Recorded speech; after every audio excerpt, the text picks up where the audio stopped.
Well, good evening, ladies and gentlemen. It's my pleasure to welcome you this evening to what promises indeed to be a special event at the Faculty of Laws here at UCL.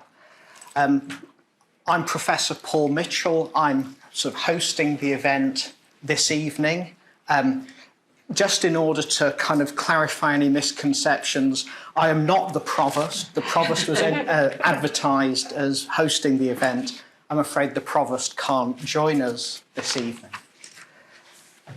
My role tonight is essentially the very simple one of introducing the chair of this evening's lecture, Dr. Rowan Williams. Now, Rowan Williams is currently Honorary Professor of Contemporary Christian Thought in the University of Cambridge.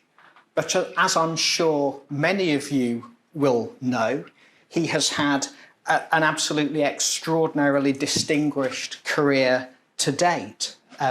He was Master of Magdalen College, Cambridge, and he was at the same time Professor of Contemporary Christian Thought in the University of Cambridge. Prior to that, he had an extremely distinguished academic career, both in Cambridge and in Oxford as Lady Margaret Professor of Divinity, and perhaps, of course, the roles for which he is most known as a clergyman, as the Bishop of Monmouth, Archbishop of Wales, and of course, most recently in this sequence of appointments, Archbishop of Canterbury. We're absolutely honoured and delighted to have you here this evening. Thank you very much indeed. And I'd now like to hand over to you, if I may, to introduce our lecturer for this evening. Thank you very much indeed, Professor Mitchell. It's a very great honour and delight to be able to join you for this event and to introduce this evening's very distinguished speaker, if indeed he needs introduction to you. We were speaking just now before the event began about where one should put oneself if one wanted to do substantial intellectual work, the answer being not always necessarily exclusively within the university.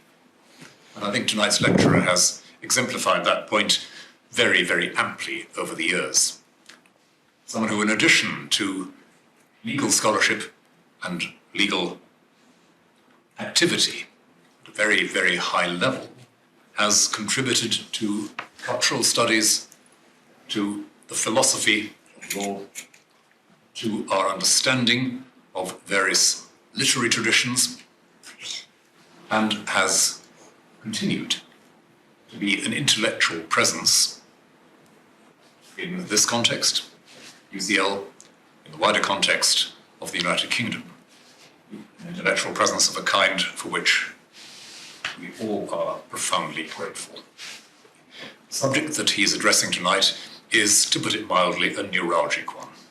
It's one which divides people bitterly and sharply at the moment, and like most issues which divide people bitterly and sharply, it is badly in need of some close definitional work, so that we understand a little bit better exactly what we think we're disagreeing about. An issue which isn't always to the fore in controversy these days. Having seen something of the lecture in advance, I know that we are going to have some very sophisticated and very suggestive responses to that particular agenda. And it's with that confidence that I very happily turn over, Anthony, to you to speak to us. Thank you very much. Good evening. I begin somewhat obliquely with Louise Gluck's poem, A Myth of Innocence. It relates the story of Persephone, a god's daughter, abducted, raped, and then wed by another god. Somewhat after these events, she returns to the place of her abduction. And the poem continues. Then she says, I offered myself. I wanted to escape my body. Even sometimes I willed this. The poet intervenes to correct her. But ignorance cannot will knowledge. Ignorance wills something imagined, which it believes exists. Simply, she can't suppose that she wanted something of which she knew nothing. Persephone is not responsible for what happened to her. She mustn't blame herself. The poet counters the received notion of ignorance as pure contentlessness, Locke's white paper, with a notion of ignorance as will. It protects Persephone from the truth of what happened, the rape. In its own counterfeit creativity, it devises a replacing lie. This surprises us. Common sense supposes that it's curiosity that leads to knowledge, not ignorance in its passive receptivity, which is just a dumping ground for misconceptions, false beliefs, superstitions. But the poet again counters. Ignorance itself is active, inventive, not of knowledge, but of pseudo-knowledge. It's not then that Persephone's explanation falls short of the truth. It's actively combative of the truth. The poem encourages us then to think beyond Persephone, to think, that is, of a will to ignorance, not unique to a young traumatized woman, but instead available to us all, a general feature of minds in their transactions with the external world. I'll come back to the poem at the end of the lecture. I was prompted to write this lecture by the Miller affair, and in particular by the support given to Miller himself by so many academics, including from my own university. This felt to me a special disgrace. Here is the background. David Miller, at the relevant time a Bristol University sociology professor, is a promoter of conspiracy theories, principally ones with an anti-Semitic character. The Zionist movement and the Israeli government are the enemy of the left and world peace, and they must be directly targeted, he says. Britain is in the grip of an assault on its public sphere by the State of Israel and its advocates. Britain's Israel lobby has penetrated public institutions. The Labour Party is a mere detail, he says, of the Israelis' attempt to impose their will all over the world. And then always a moment of bathos. An instance of Jewish youth work with Muslims was sponsored by Israel, he says, designed to normalize Zionism in the Muslim community, and so on. In February this year, Miller went further. In the context of his earlier call for the targeting of the Zionist movement, he named the Bristol JSOC, the Bristol Jewish Society, and the Union of Jewish Students, the UJS, as members of the Zionist movement. A few days later, he added the UJS's lobbying for Israel is a threat to the safety of Arab and Muslim students, as well as of Jewish students, and indeed of all critics of Israel. Jewish students on British campuses were being used as political pawns by Israel. He's also said, these Jewish students are the products of elite private schools. They have a fanatical devotion to the ideology of Zionism. The UJS is an Israel lobby group. Miller's university employers initiated a disciplinary inquiry which has just concluded with his dismissal. Miller has appealed. His supporters, who insist on his innocence, claim his dismissal is a further demonstration of the power of the Israel lobby. The conspiracy theorist has thus become the object of a new conspiracy theory. When the scandal first broke, it was said on his behalf that his work was of a high academic standard, that he's an anti-racist, that anyone who says otherwise is acting in bad faith. Supporters praised him, and I quote, for exposing the role that powerful actors and well-resourced, coordinated networks play in manipulating and stage managing public debates, including on racism. They could have just said Jews. Critics of Miller responded, challenging these arguments. The positions of supporters and critics are set out in open letters available on the net. The supporters had a backup argument. Even if the content of his work is open to objection, he's entitled to the benefit of academic free speech. The critics, and I'm one of them, didn't pay much attention to this further argument. And my purpose this afternoon is to explore just this aspect of the affair, but at a high level of generality. We do not need to get too close to the specifics of Miller's work. In itself, it raises nothing of interest. His anti-Zionist conspiracy theories are continuous with antecedent anti-Semitic conspiracy theories. His publications and his video incitements are of a piece. So, does liberal free speech doctrine require us to defend the anti-Semitic conspiracy talk of a sociology professor? To get to the answer, I ask first, what is the liberal free speech doctrine? I'm going to call it the liberal doctrine, or the doctrine. I then ask, second, and much more briefly, what is its present condition? Only then do I pose my conspiracy question. I'm most interested in using the Miller affair as the occasion to investigate the opening questions, and in particular the first one. The answer to the third question is, after all, not very hard to reach. And I'll end with a consideration of the Stock case. In my view, the liberal doctrine, just to make plain my position, requires us to support Professor Stock while opposing David Miller. So, what is the liberal doctrine? It's been said, liberal democracy's defining feature is that speech is free. This understates the position. The enabling of free speech is not one of the things that liberalism does, not even the most important or defining thing. It is rather the thing that liberalism is. There are intimations of this insight in Spinoza.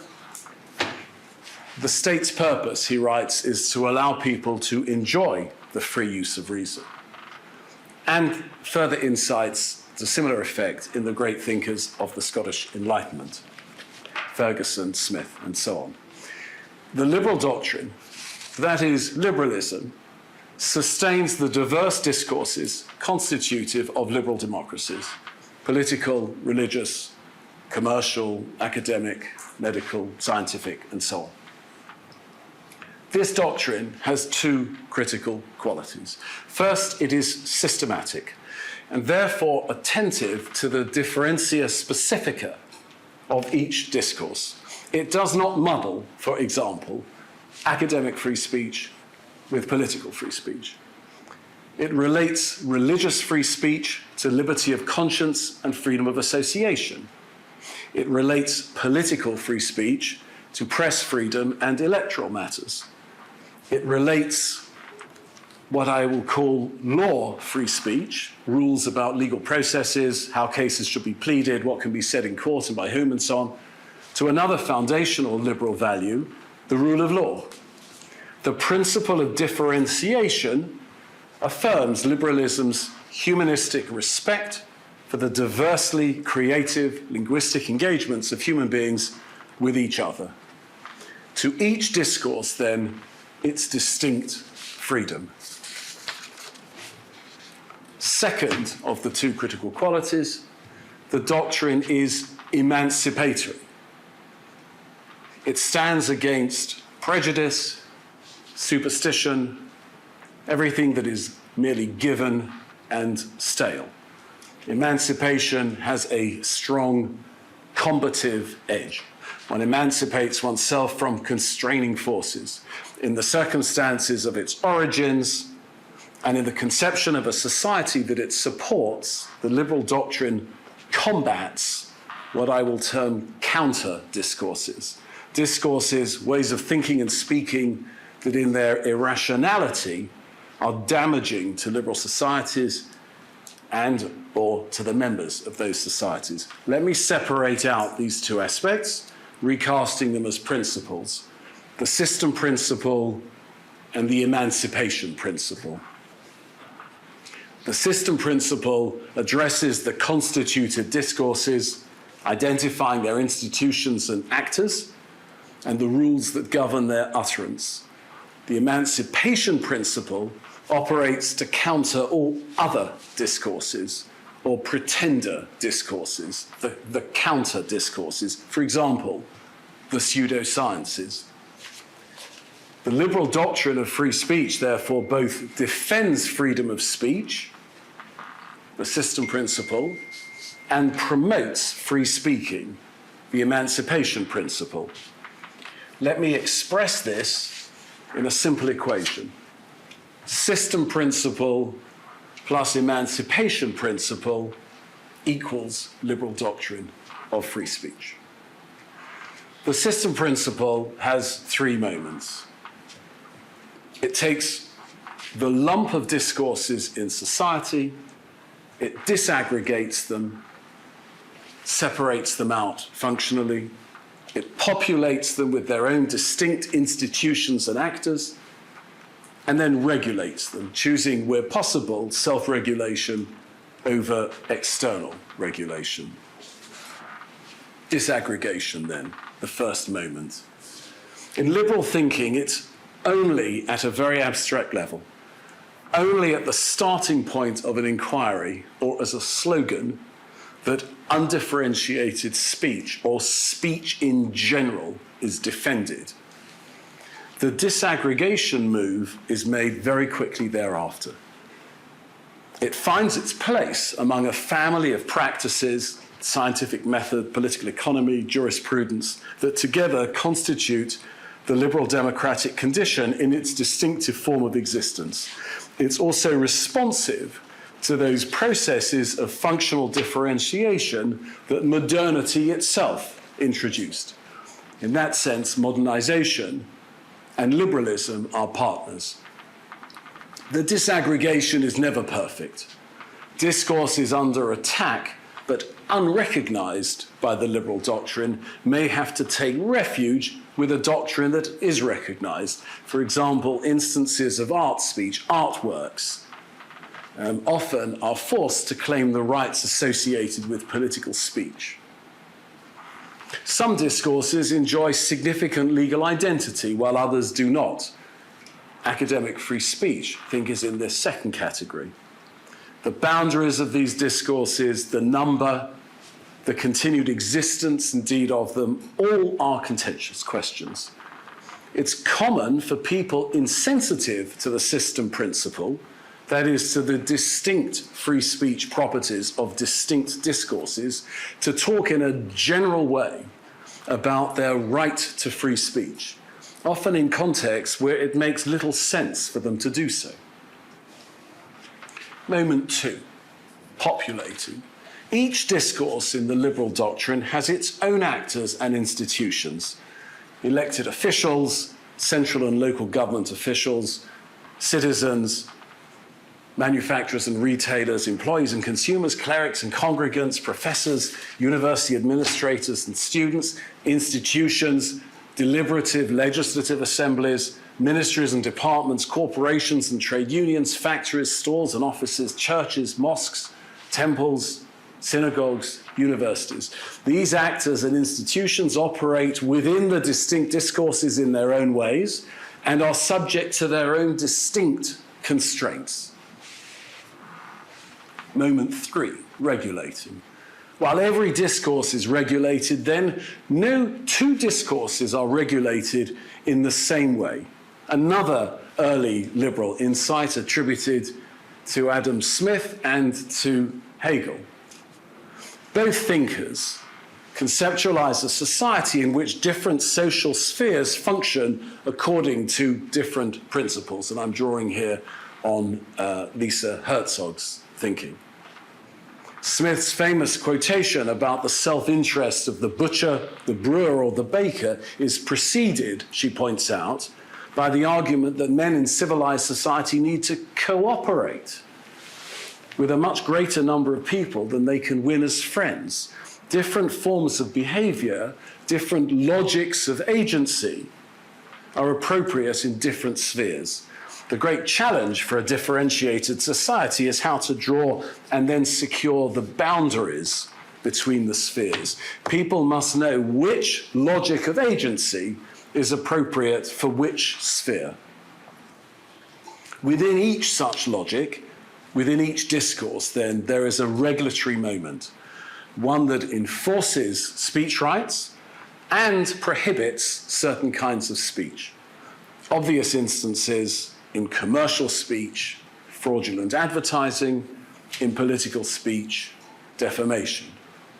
This regulatory moment protects the integrity of the discourse against both external attack and internal corruption. Now let me turn to the second of my two principles, the emancipation principle. It's commonly thought that liberalism approaches free speech questions by means of limits and balances.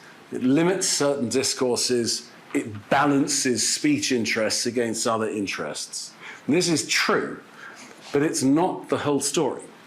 Liberalism also approaches free speech questions in fighting mode. Liberalism has enemies. It derives from active political desires. It is for liberty. It is against tyrannies. The great political liberal Tom Paine wrote of the thirst for liberty. The great literary liberal Henry James expressed horror at the thought of living under theological government. Liberalism is not unconditionally, unqualifiedly inclusive.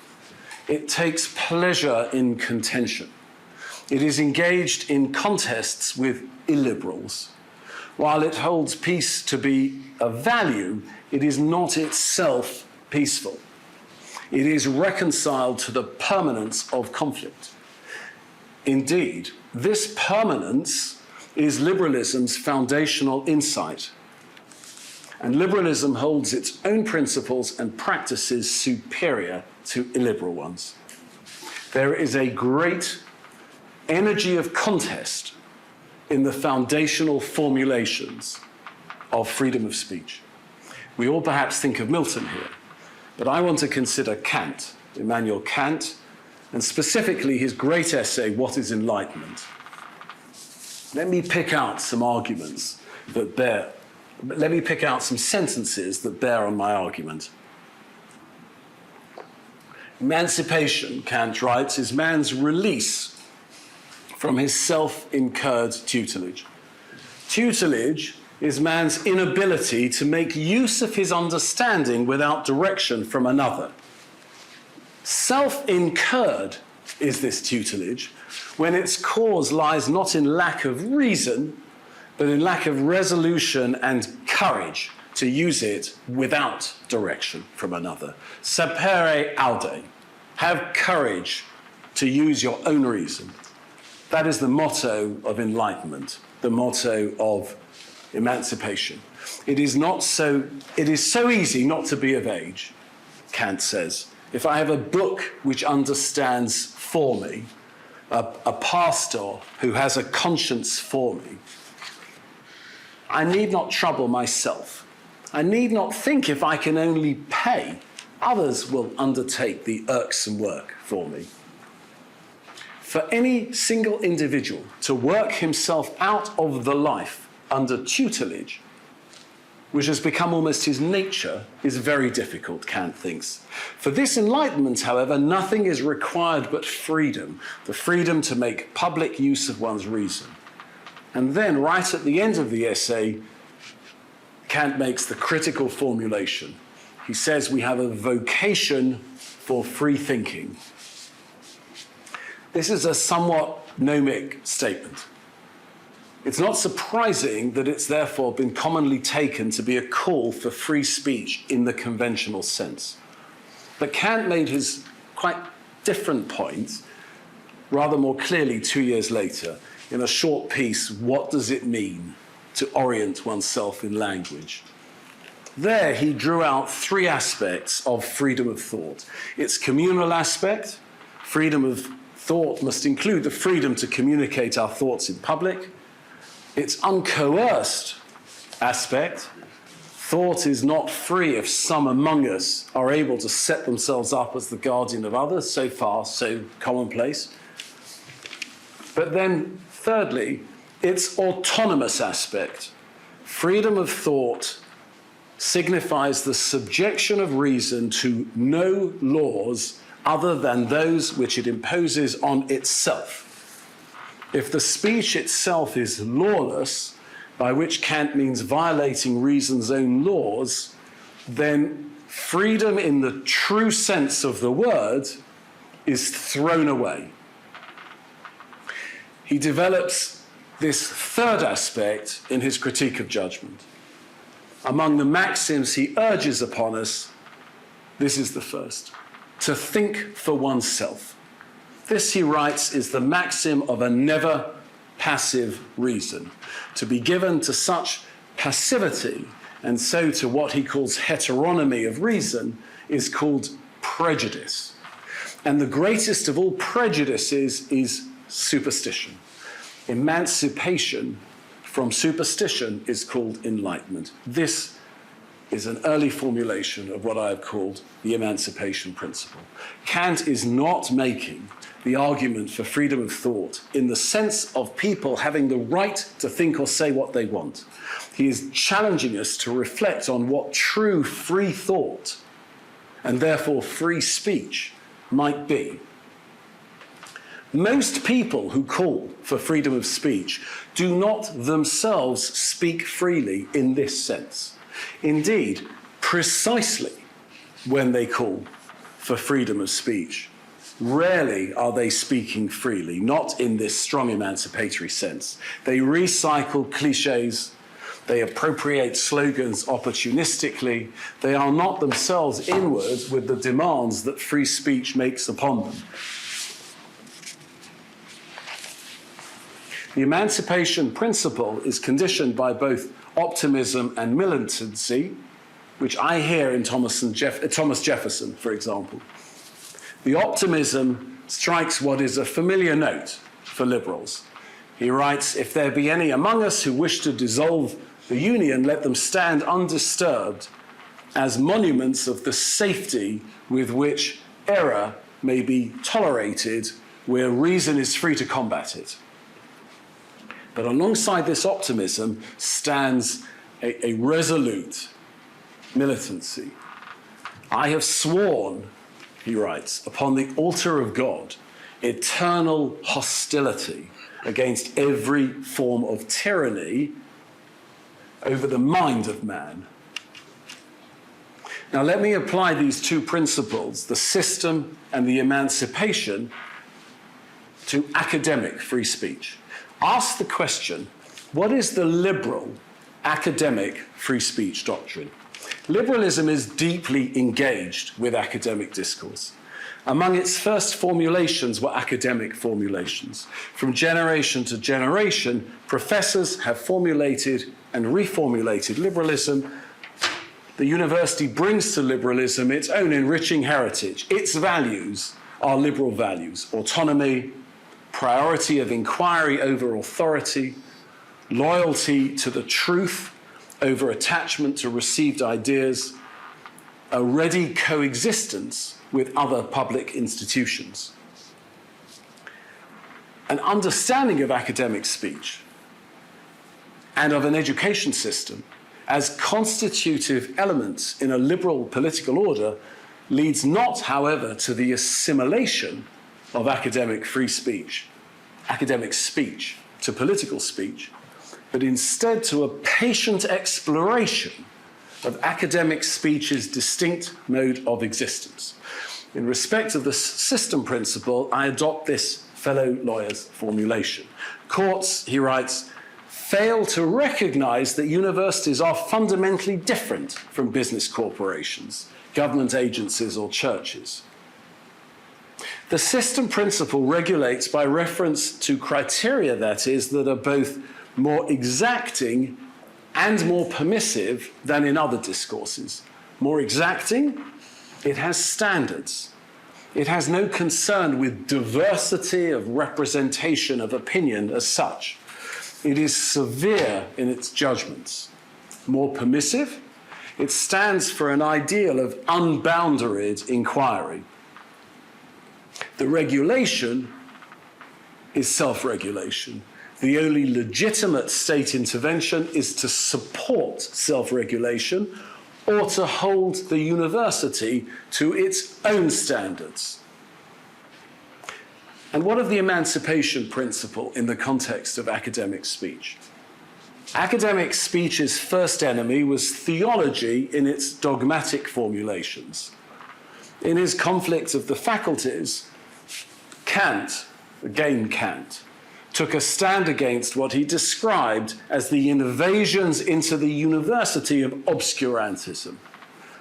In the English translation, these invaders are said to be, quote, incompetent in scientific matters. Scientific matters is the translation of wissenschaftlichen, but incompetent is a translation of the German word Idioten, which requires no translation. This is the true voice of the emancipation principle operating in a university context. Academic liberals squared their accounts with theology a long time ago. Kant's formulation now demands of us that we identify today's idiots, directing the destructive energies of our academic speech towards their obscurantism. I have in mind the pseudosciences, creationism, astrology, parapsychology, alchemy, Holocaust revisionism, conspiracism, and so on. Distinguishing science from pseudoscience is what academics term the demarcation problem.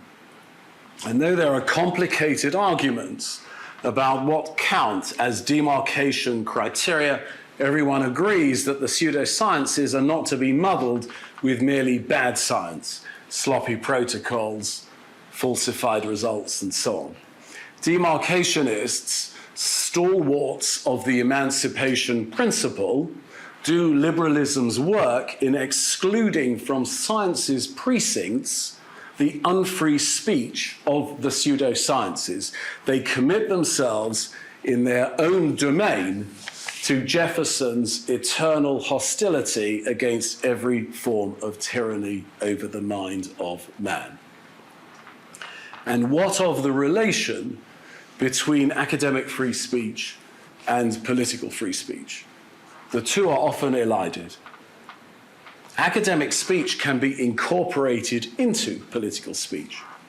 But while academic speech can have political speech implications, the two are not the same. While political free speech stands for the proposition that we are adults constitutionally empowered to speak for ourselves, and it is not for the state to seek to disempower us, academic free speech imposes a positive obligation on academics to work to disempower pseudoscientists, Kant's idiots, in the name of academic integrity. Academic speech is committed to free thinking in the strong Kantian sense and is therefore resolutely hostile to everything that is pseudo-thought, unthought, in all its various beguiling or vicious iterations, the merely contrarian, the idly provocative, the unreflectively dissenting, the racist, the anti-Semitic. It follows that the commonplace, there is no version of the liberal doctrine that permits all speech, must give way to a sharper point. The liberal doctrine is actively both a pro-speech and an anti-speech doctrine. As anti-speech, we can acknowledge first that liberalism is entirely comfortable with coercion in respect of speech, that is, in protecting certain kinds of speech, but also limiting it. And second, that both the system principle and the emancipation principle are active against certain instances of speech, certain whole counter discourses. As pro-speech, first, liberalism is realistic about censorship. Restrictions, we know, tend to be ineffective. Second, excluded speech in one discourse may find a home in another discourse. If something is not permitted in scientific speech, it may find a place in religious speech or in the newspapers. Third, the emancipation principle does not actually always demand censorship. It makes available a diversity of responses, including strongly adverse judgments, expressed in strong language, that nonetheless concede space to the condemned speech. The pro-speech aspect is dominant, as we might expect, in part because liberalism has a conception of reasonable disagreement, and though this conception itself is also susceptible to reasonable disagreement with infinite regress beckoning, liberals are ready to live with this. The phenomenon of reasonable disagreement will always limit regulatory bite, but in different ways, in different discourses. Reasonable disagreement is most generous in political speech, which operates as a kind of safety net in liberal democracy's disaggregated system of discourses. But in principal part, the pro-speech is dominant because liberalism is a humanism. It has an elevated understanding of human agency in ethical, spiritual, and political registers.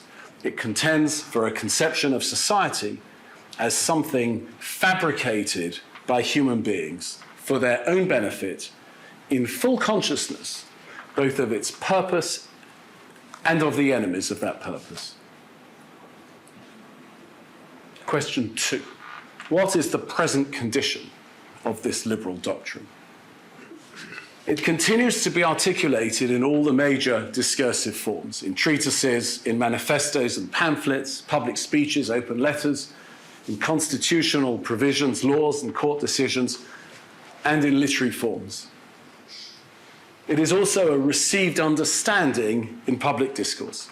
It constitutes our common intellectual heritage. Where it sits with each of us, the degree to which we make this heritage our own admits of no single answer. There are poles. At the strong end, we can say we have made the heritage our own. It presents to us as our own position, fully in our possession. At the weak end, we can say the heritage subsists in us in a condition of some vagueness and sedimentation. This, regrettably, is by far the more populated pole, which explains the emptiness of everyday sloganizing, words and phrases used without any inwardness with their meaning in current speech controversies. Among these controversies, and I put to one side, say, those regarding the tech companies in their perverse censoring and contaminating of public speech, and those regarding the impact of the Chinese Communist Party on liberal democracy's free speech capacities, and instead identify at a run controversies regarding first universities and second questions of anti-Semitism. As far as universities are concerned, how many subcategories of controversy indeed are there? State interference, donor interference, intra-university conflicts, academics with administrators, academics and trustees, for example, over external speaker invitations, honorary degrees, and so on. Curriculum questions, for example, decolonization, and campus activism, no platforming. As for anti-Semitism, we are overrun with disputes over whether this or that piece of language, this or that campaigning counts as anti-Semitic, and whether Jews are to be believed when they say they regard the language or the campaigning as anti-Semitic. The question is now being posed: are Jews liars? This question has many points of origin. The deepest is in Martin Luther's work on the Jews and their lies from the mid-16th century. The most proximate point of origin is in the book by Walter Mearsheimer, The Israel Lobby and US Foreign Policy. Essentially, the Jews are liars, and they lie about being liars. These and other controversies suggest that the liberal doctrine is in poor shape, and this matters not least because there is no non-liberal theory of free speech. Free speech claims have to be made by reference to liberal premises and in conformity with canons of liberal reasoning. To make a claim to free speech is to declare oneself a liberal. Without the liberal doctrine, no principled defense of free speech is possible. So, question 3. Does liberal free speech doctrine require us to defend the anti-Semitic conspiracy theorizing of a sociology professor? The only reason that this is even a question is because of a certain collision in implicit premises, a certain antinomy. According to premise 1, if academic free speech should protect anything, it's the discourse of a professor. But according to premise 2, if academic free speech should exclude anything, now especially, it's conspiracy theories. What then to do? I give my answer now in 4 propositions. Proposition 1. Conspiracism lives in several discourses. In the broadest sense, it posits a truth about the world in all its unsurveyable complexity as a problem to be solved. To this bogus problem, it proposes a false answer. The world works according to conspiracies. The correct answer, though it's barely required, is the one that Nicholas Luhmann has given. The world can be meaningful only as an indeterminate horizon for further explanation. As Flaubert remarked, the very definition of stupidity is wanting to conclude. In their common tendency, conspiracy theories tend to privilege agency over structure, coherence of agency over incoherence, secrecy of agency over transparency, continuity of agency over ad hoc grouping, long-term operation over the short-term, simplicity of motive over complexity of motive. And so a person with a conspiracist orientation is someone who is simply not a match for the world, and instead is thrown back upon an illusory inner realm. Hence, conspiracism's appeal to the paranoiac. In it, we find a certain coexistence of skepticism and gullibility. There is thus a conspiracist version of the paradox of skepticism, which runs like this: I will trust anything that confirms that nothing is to be trusted. Conspiracism, conspiracy theories do not conform to one discursive type. The conspiracy concept occupies a position in legal discourse, where it's a doctrine, religious discourse, where it has a certain elevated existence, literary discourse, where it's a topic, political discourse, where especially in liberal political discourse, it's a foundational danger, and academic discourse, where it is mostly investigated, but in certain instances embraced. Proposition 2. political discourse. Though conspiracy theories lack the qualities necessary to qualify as instances of serious thinking, they do have serious political consequences. Though conspiracism answers to the wish to know, the knowledge that it gives the believer access to tends to be disempowering. Its tacit slogan, then, knowledge is impotence. In Umberto Eco's gloss, you give up and you fret and you fume. In the rare but then mostly catastrophic instances when conspiracism does generate action, this belief in an imaginary conspiracy will generate real counter-conspiracies. The most recent of these instances, the 6th of January United States Capitol assault, of course. The conspiracy theories that have generated the most catastrophic counter-conspiracies, in addition to other similarly catastrophic political actions, are the anti-Semitic ones. These are paradigmatic conspiracy theories. They are the ones to which conspiracy theorists graduate. They are all iterations of the one thesis.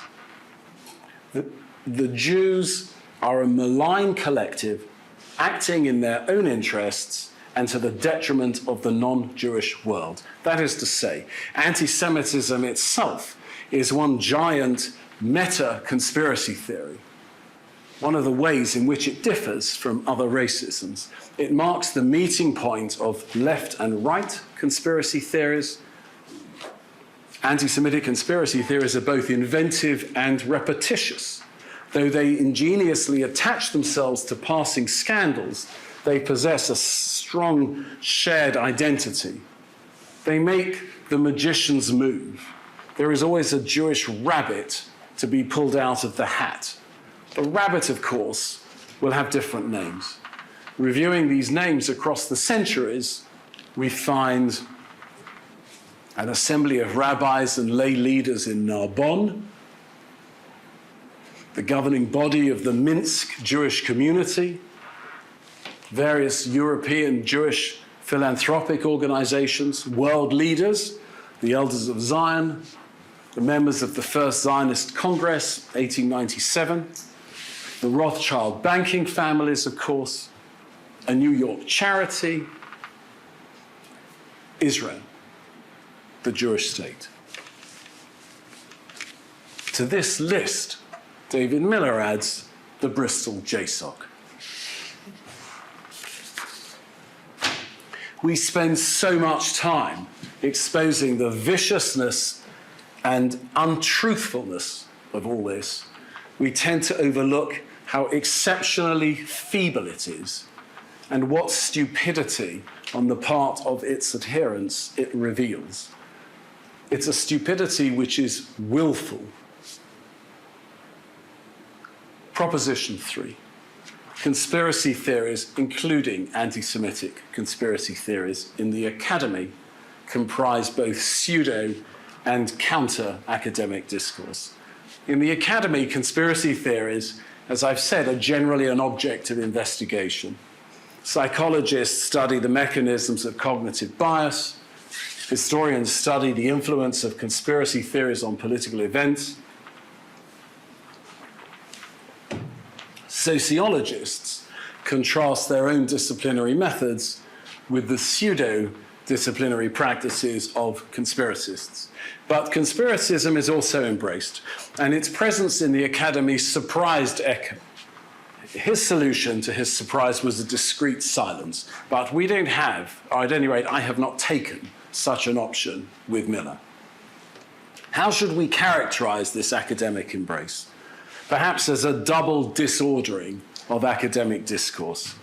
It is both pseudo-academic and anti-academic. Pseudo-academic because academic conspiracy theories have the outward limbs and flourishes, as Richard Hofstadter wrote in his great work on paranoia, political paranoia. They have the outward limbs and flourishes of scholarship that are characterized by evasions, half-truths, and bad science. That is, pseudo-critical, pseudo-evidence-based thinking, but also anti-academic, because academic conspiracism proposes no criteria for distinguishing real from false conspiracies and no criteria for determining valid inferences.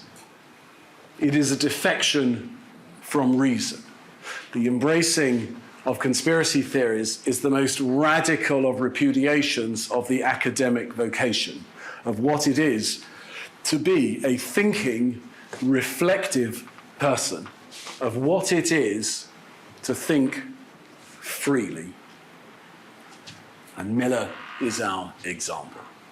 His longest work of conspiracy theorizing is his booklet on the Israel lobby and the EU. It is a weak child of Walt and Mearsheimer's work.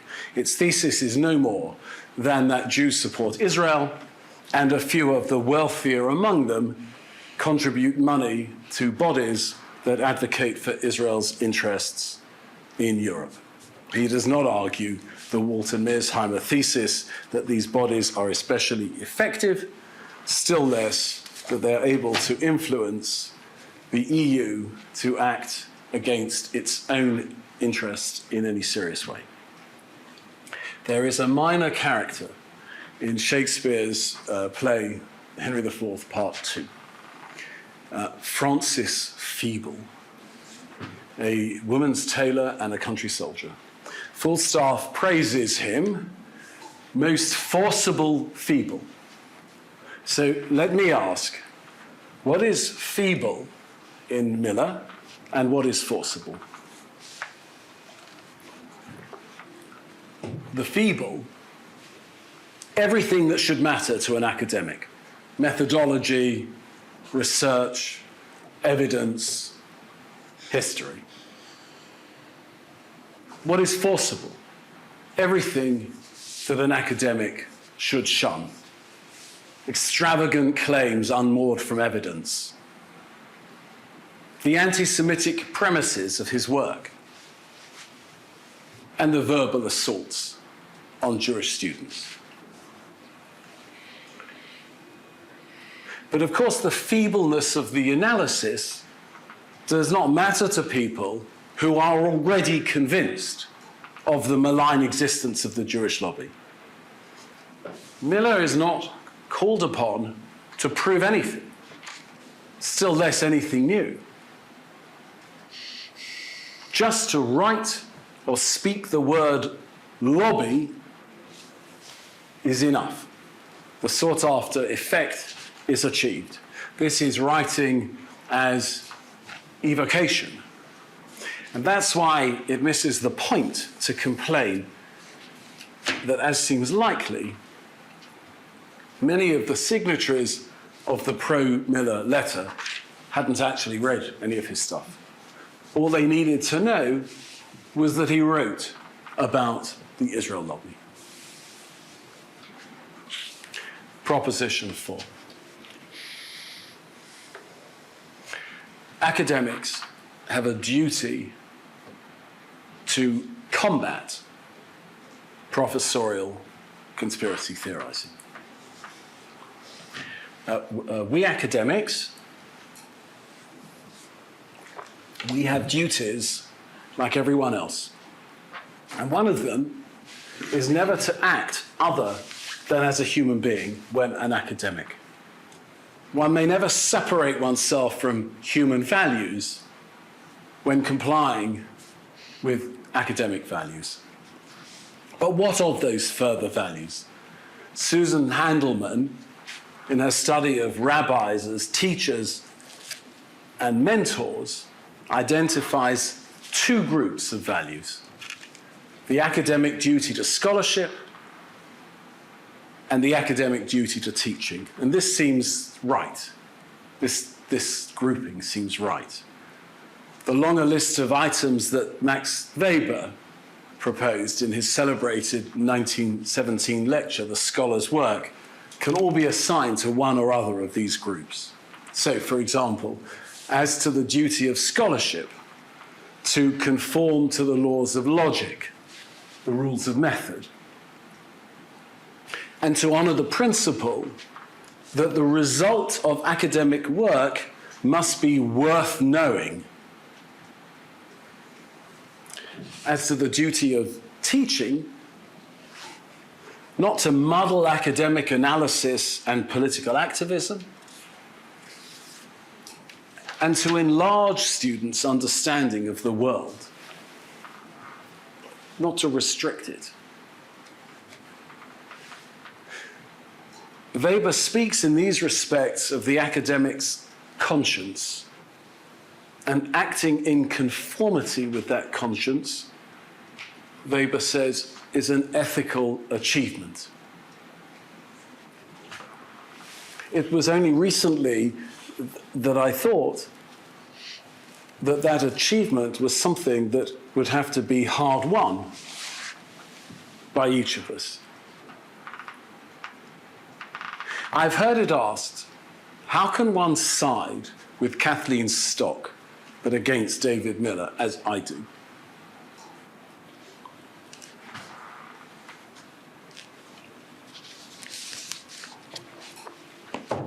There are some who say both academics should be defended on academic free speech grounds. Call these people the indivisible free speech group. There are others who say both should be condemned on hate speech grounds. Call this group the indivisible hate speech group. And there are also those who take a position on each simply by reference to their politics and don't care at all about free speech or hate speech considerations. I'm interested in the first two groups, the consistency advocates. We can disregard the last group.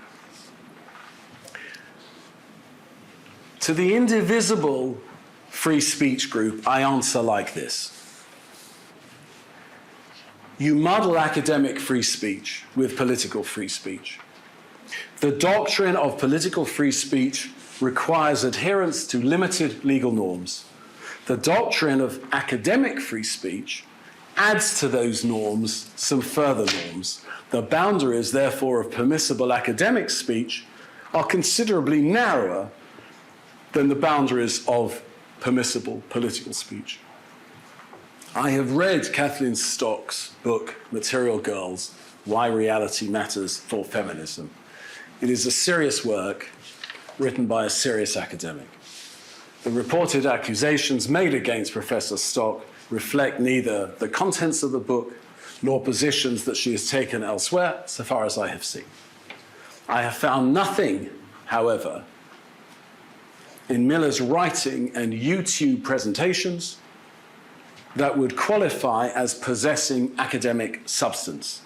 Indeed, as I have argued, his conspiracy mongering is actively inimical to academic values.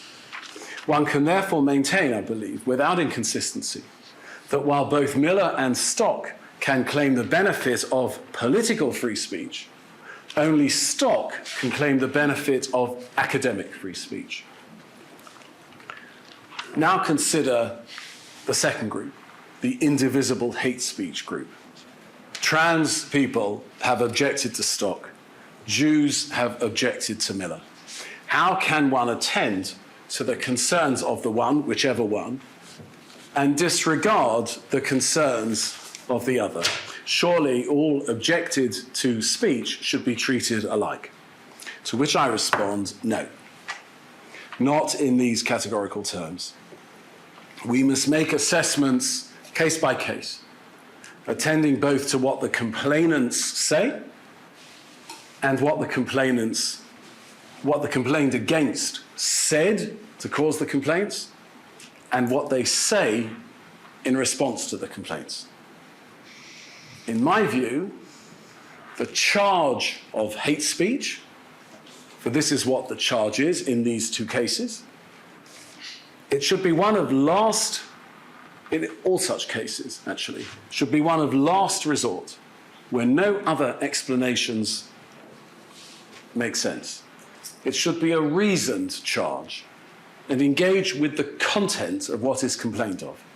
The charge and the actions taken in pursuit of it should be proportionate, should respect due process, and above all, be lawful. No vigilantism, no death threats, no intimidation. This is the necessary self-discipline of the complainant.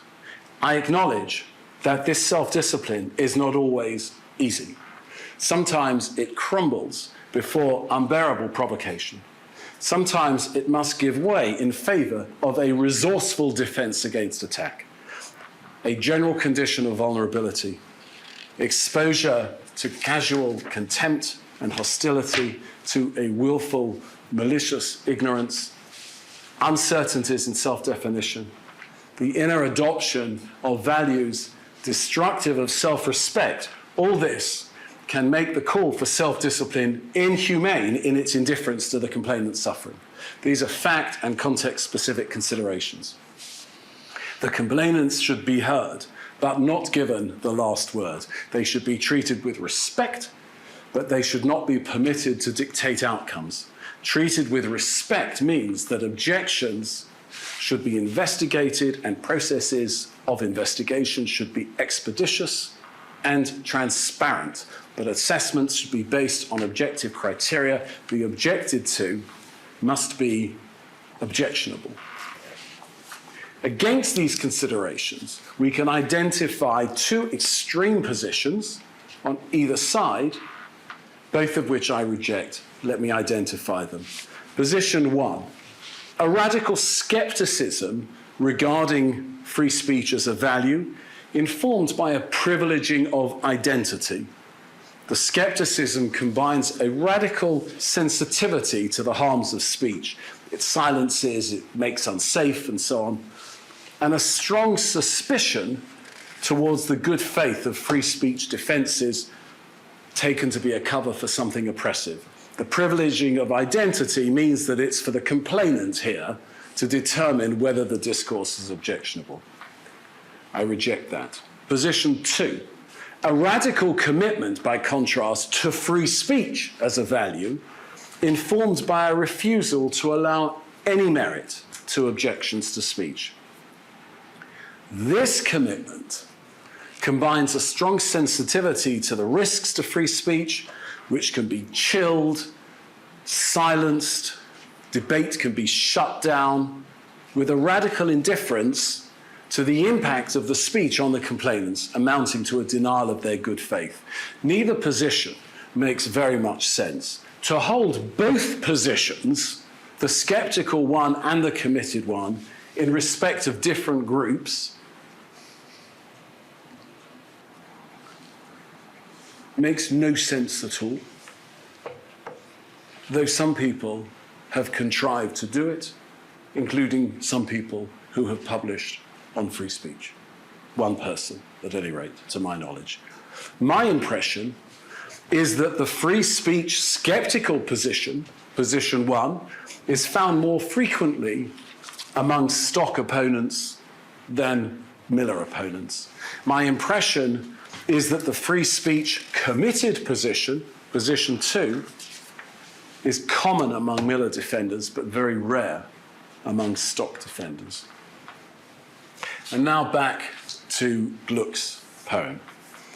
Persephone's will to ignorance, a pseudo-creative denial of reality, and the substitution of something fantastic takes a self-destructive form. Her will to ignorance is personal, directed at herself alone, and the product of trauma.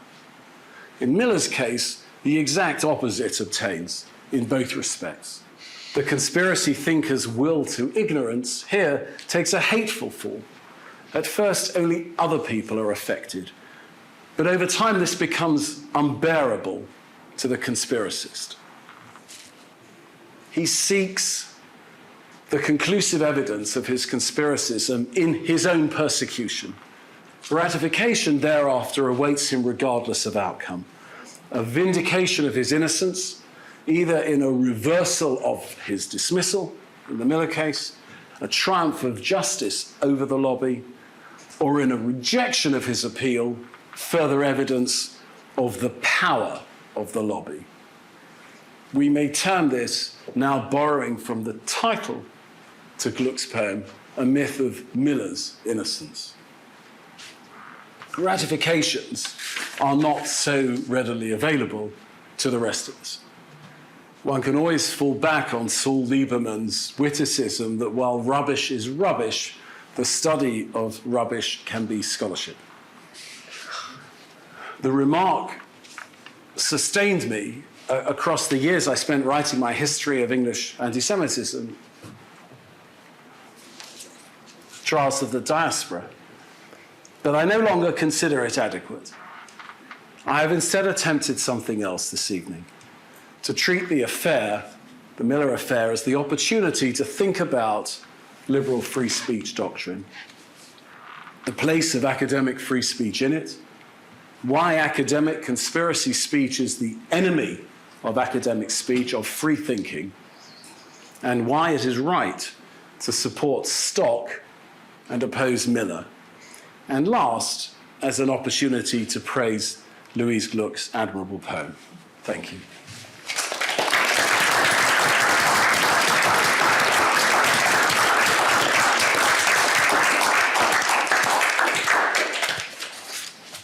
Anthony, thank you very much indeed for an extraordinarily provoking, suggestive, and detailed examination of the many issues of definition that arise here, and for some intriguing lines to follow up. We haven't very much time for discussion, but what I'd like to do, if I may, is to mention a few areas where I think this is a particularly significant contribution to the public discussion, to raise one very particular question that I'd love to hear you more about, and to suggest in an open-ended way something that might build further on the materials you've given us. So, in terms of contributions, which this lecture I think has made to our discussion, first and foremost, there's the clarity about how the integrity of any discourse has to figure in our discussion of free speech, the system principle, as you called it. The undifferentiated discussion of free speech as simply to do with anyone's liberty to say anything, in fact, doesn't get any traction with the way in which people really talk, and ignores this issue of appropriate integrities in different contexts. I think this is a seminal and very constructive contribution to our overall discussion of the question. Secondly, I warm very much to the distinction implicitly made between ignorance and innocence. I've sometimes myself argued that one of the things which any scholar needs to be wary of is interpretations which encourage you to ignore. And there are many such in the humanities and indeed elsewhere. Because, of course, if an interpretation of some phenomena urges you to look away, you end up with a kind of hiatus in what you're really looking at, which you then fill up with your own projections and your own fantasies. And that is, as we've heard, totally inimical to the intellectual enterprise as such. And to begin, as you did with Louise Gluck's extraordinary poem, took us very helpfully into that.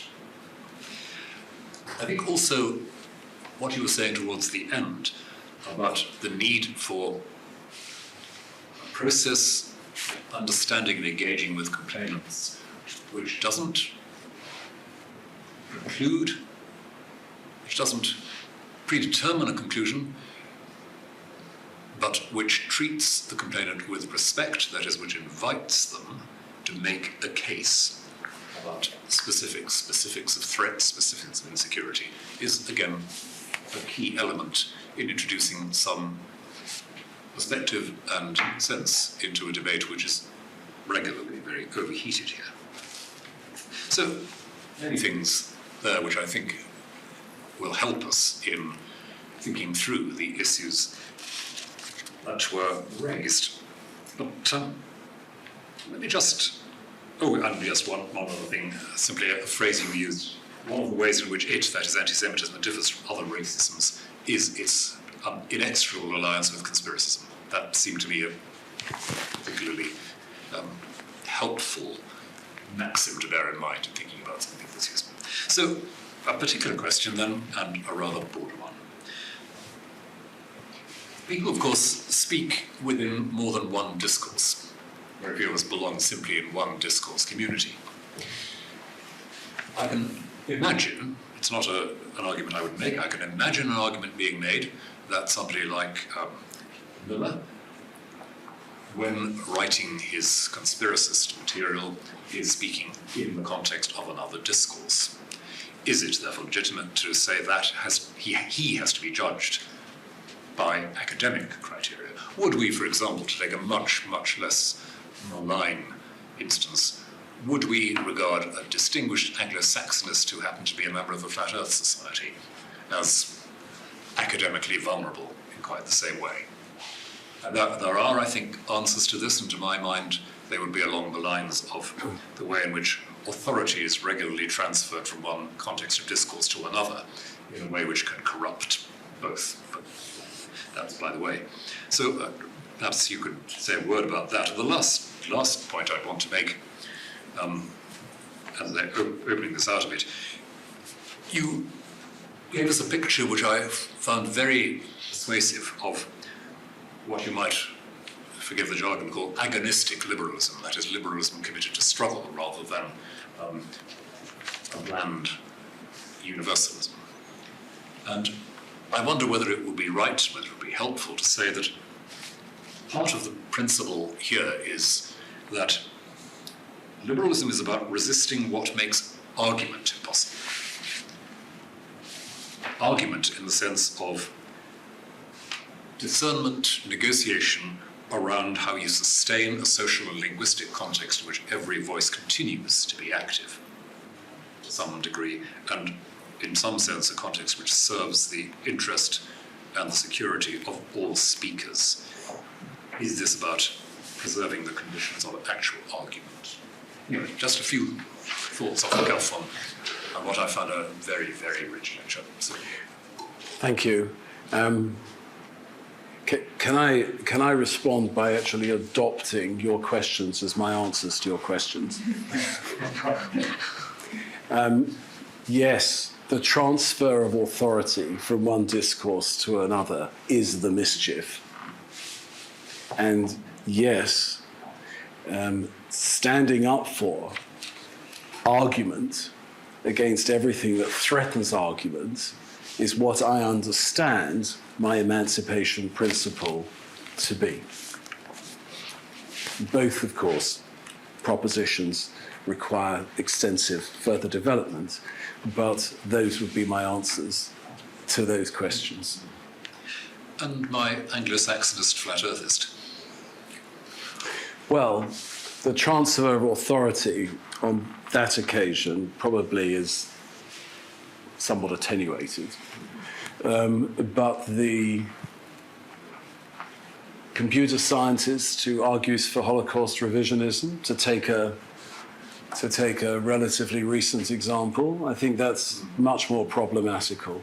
But one would hope the principle of university autonomy and self-regulation, that a university would be able to deal with that kind of case in an institutional way, rather than by bringing in external regulatory elements to control it. I take it that within that you'd also have to say something about how, although the language of safe space is overused, the presence of someone within an academic community whose views outside that community could be regarded as threatening would be part of the argument that the university... Yes, I mean, we don't send our children to the university to be intimidated. And again, in a way, it's an iteration of what we were talking about just now, which is standing against everything that itself stands against argument. Yes. And if people are nervous about coming into lecture theatres, then you've lost them, and you've lost them to argument. So much we could pursue at length here, but I know that we are working to a tight timetable.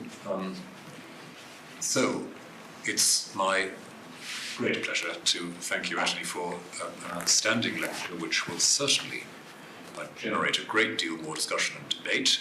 I look forward very much to seeing it in print and perhaps seeing it in extended form in print, because my sense was that a good deal of this, for all its care and sophistication, was, if you like, the headlines of a deeper and fuller treatment of a subject which is badly in need of such discussion.